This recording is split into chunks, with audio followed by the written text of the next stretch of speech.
मूर्खों को समझाना, चरित्रहीन स्त्रियों की चिंता करना तथा एक निराशावादी इंसान के साथ समय व्यतीत करना बेवकूफ़ी है, क्योंकि मूर्ख ज्ञानवर्धक बातें नहीं समझ पाते। चरित्रहीन स्त्रियां हजारों पाबंदियों के बाद भी अपने मन की ही करती हैं, तथा एक निराशावादी मनुष्य अपने मित्र को किसी भी मूल्य पर खुश नहीं कर सकता है। जिस घर में एक चरित्रहीन दुष्ट पत्नी, कपटी मित्र तथा कटुभाषी नौकर हो, वह घर सर्प से भरे स्थान से भी अधिक संकटप्रद होता है। ऐसे घर में न रहना ही बेहतर होता है। एक व्यक्ति को अपने संकट भरे समय के लिए धन इकट्ठे करके रखने चाहिए। यदि कभी उसकी स्त्री किसी संकट में पड़ जाती है तो इस संचित धन का मोह न करते हुए स्त्री को बचाना चाहिए। मनुष्य को ऐसे देश में बिल्कुल भी नहीं रहना चाहिए जहां पर रोजगार की सुविधा न हो, आदर न हो, शुभचिंतक न हो तथा अंततः शिक्षा प्राप्त करने के स्रोत न हो। मनुष्य को ऐसे स्थान पर कभी नहीं रहना चाहिए जहां के लोग वहां के कानून नहीं मानते, जहां के लोगों में लज्जा न हो, जहां के लोगों में दान पुण्य के प्रति आस्था न हो तथा जहां पर कला न हो। ऐसे स्थानों में रहना एक निर्जन वन में रहने से भी अधिक खतरनाक होता है। ऐसे स्थान पर मनुष्य को क्षण भर भी नहीं ठहरना चाहिए जहां व्यापारी, शिक्षित ब्राह्मण, सैनिक, नदी तथा एक सुशिक्षित वैद्य नहीं हो। क्योंकि व्यापारी से भोजन, ब्राह्मण से ज्ञान, नदी से जल, सैनिक से रक्षा तथा वैद्य से स्वास्थ्यवर्धक औषधि मिल पाती है। जीवन के लिए ये 5 तत्व अति आवश्यक हैं। मनुष्य को विभिन्न स्वजनों की पहचान विभिन्न समय में होती है।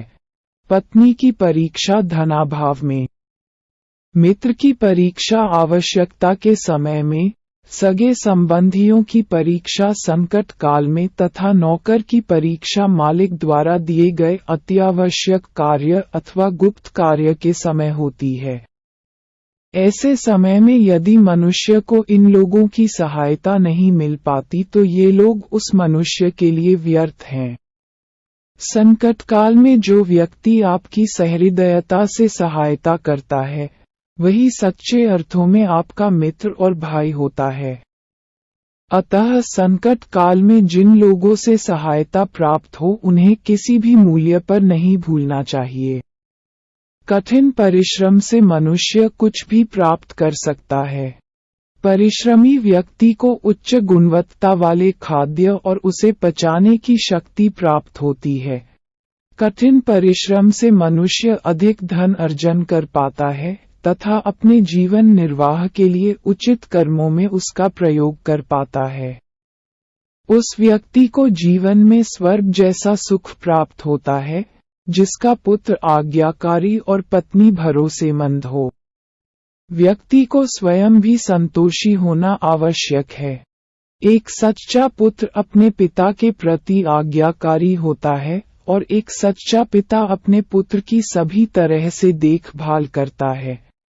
सत्यता किसी भी संबंध को मधुर बनाता है और संबंधी संबंधों से परे मित्र भी बन जाते हैं। ऐसे मनुष्य से दूर रहना ही सही होता है, जो सामने मिथ्या प्रशंसा करता हो तथा पीठ पीछे हानि पहुंचने की नियत रखता हो। ऐसे मित्र विष से भरे उस प्याले की तरह होते हैं, जिसके ऊपर दुग्ध रख दिया गया हो। सभी पहाड़ियों में मणिमुक्ता नहीं होती, सभी स्थान घर नहीं होता और सभी घर आदर्श मनुष्यों के लिए उत्तम नहीं होता। सभी हाथी के पास गजमुक्ता मणि नहीं होती तथा सभी जंगलों में चंदन का पेड़ नहीं पाया जाता है। तात्पर्य ये है कि सभी मनुष्य आदर्श मनुष्य नहीं होते हैं। मित्रता अपने स्तर के मनुष्य के साथ ही बेहतर होता है। किसी राजा के अंतर्गत नौकरी सबसे बेहतर होती है तथा एक स्त्री को अपने घर में रहना चाहिए। स्त्रियां घर में ही सुरक्षित होती हैं। चाणक्य के अनुसार प्रलय के समय समस्त स्थल समुद्र के नीचे चला जाएगा, किंतु आदर्श मनुष्य के चरित्र में कई समुद्र एक साथ समा सकते हैं। अतः ऐसे मनुष्य बुरे से बुरे समय में भी अडिग रहता है। किसी बड़े परिवार से संबंध रखने वाला अति सुंदर नौजवान यदि अशिक्षित रह जाए तो लोग उसे ठीक उसी तरह नजरअंदाज करते हैं जैसे एक सुगंधहीन फूल को नजरअंदाज किया जाता है।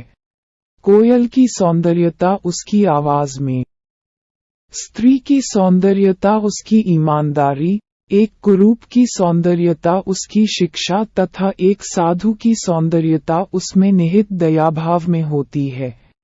एक परिवार को बचाने के लिए एक मनुष्य, एक गांव बचाने के लिए एक परिवार तथा संपूर्ण राज्य को बचाने के लिए यदि एक गांव का बहिष्कार करना पड़े तो इसमें कोई गलत बात नहीं है।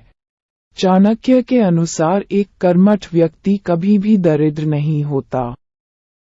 ठीक इसी तरह सदैव ईश्वर का स्मरण करने वाला कोई पाप नहीं कर सकता है, तथा शांत स्वभाव का एक व्यक्ति कभी भी झगड़ा नहीं कर सकता है।